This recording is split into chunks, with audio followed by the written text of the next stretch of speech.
Oi, eu sou Lohan e hoje nós vamos falar do marco do realismo brasileiro, Memórias Póstumas de Brás Cubas.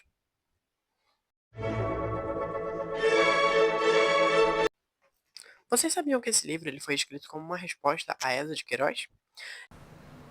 Vai ter rinha de véi? Eu vou Well, I'd gostar. say never something special. Been a while since I wrote anyone from the old days. Asa de Queiroz ele é considerado o maior escritor da literatura de Portugal, e Machado de Assis escrevia resenhas sobre os livros dele.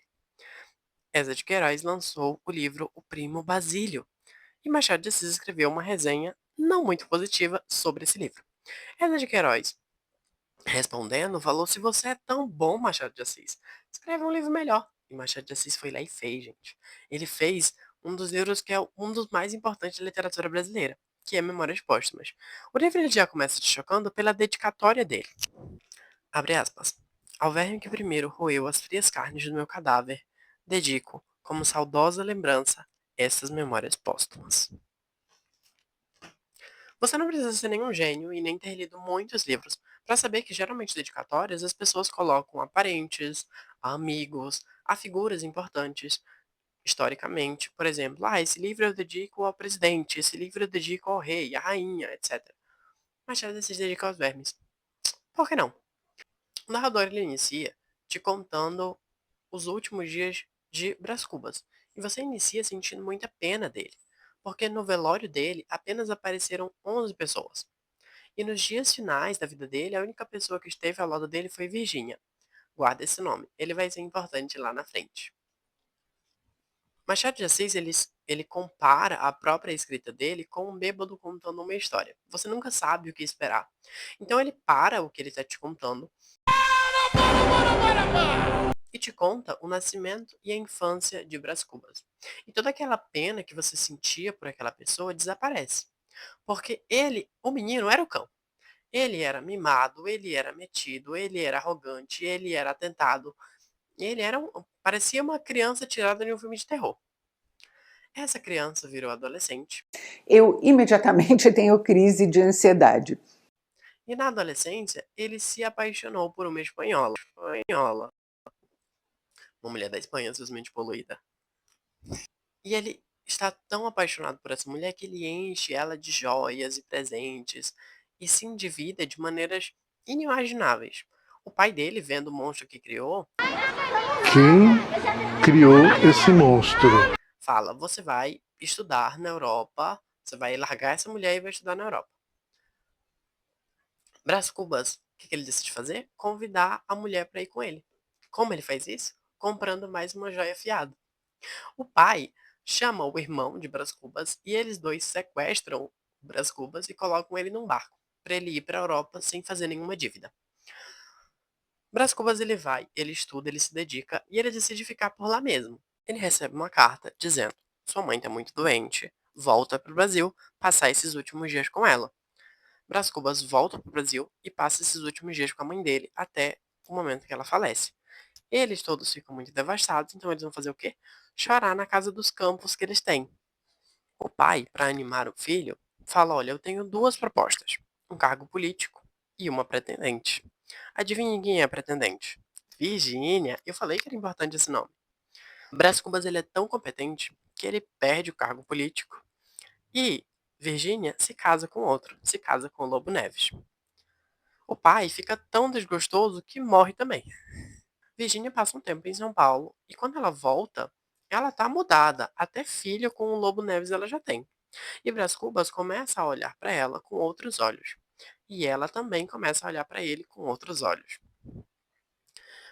Eles acabam tendo um caso. O Lobo Neves, ele tá sempre quase a ponto de descobrir esse caso que eles estão tendo. O caso fica tão sério que ela fica grávida. E daí o Brás Cubas fala: vamos fugir. Nós vamos ter que fugir agora, fugir agora. Eu só preciso de você, esse meu filho e uma varanda. Porém, Virgínia, nossa fada sensata, fala: eu não posso fugir com você.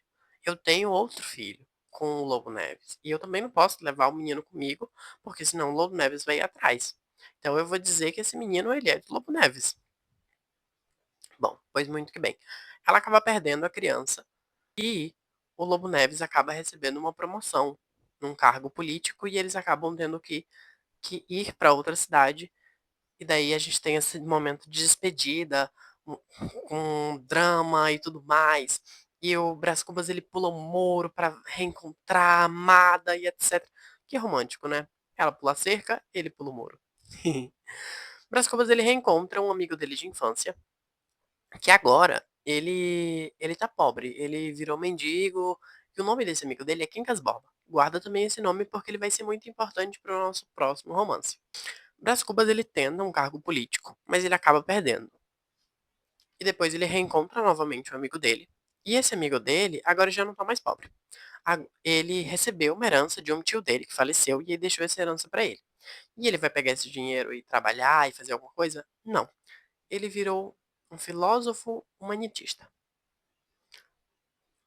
Brás Cubas, muito influenciado por esse amigo, decide publicar um jornal humanitista. Mas assim como o nosso narrador, esse jornal morre bem no começo. Bom, Brás Cubas, depois desse jornal, ele tenta novamente um cargo político e dessa vez ele consegue. E ele consegue se firmar na profissão que ele fica até a aposentadoria dele. Mas assim, ele começou a trabalhar com mais de 50 anos. Então assim, muito tempo não foi que ele ficou trabalhando. O amigo dele, o Quincas Borba, acaba enlouquecendo. E dizendo que ele é um profeta, dizendo que o humanitismo vai virar uma religião. Ele cria um ritual para ser feito. E isso, meus caros amigos, era uma profecia.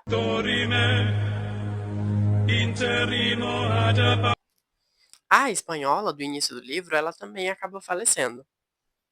E o Brás Cubas, ele vai no velório dela. E ela tá feia, tá horrorosa, tá xoxa, capenga, anêmica. Xoxa, capenga, manca, anêmica, frágil e inconsistente. E o Brás Cubas, ele olhando para aquilo, né, ele imagina como seria essa vida se o pai dele não tivesse mandado ele estudar na Europa.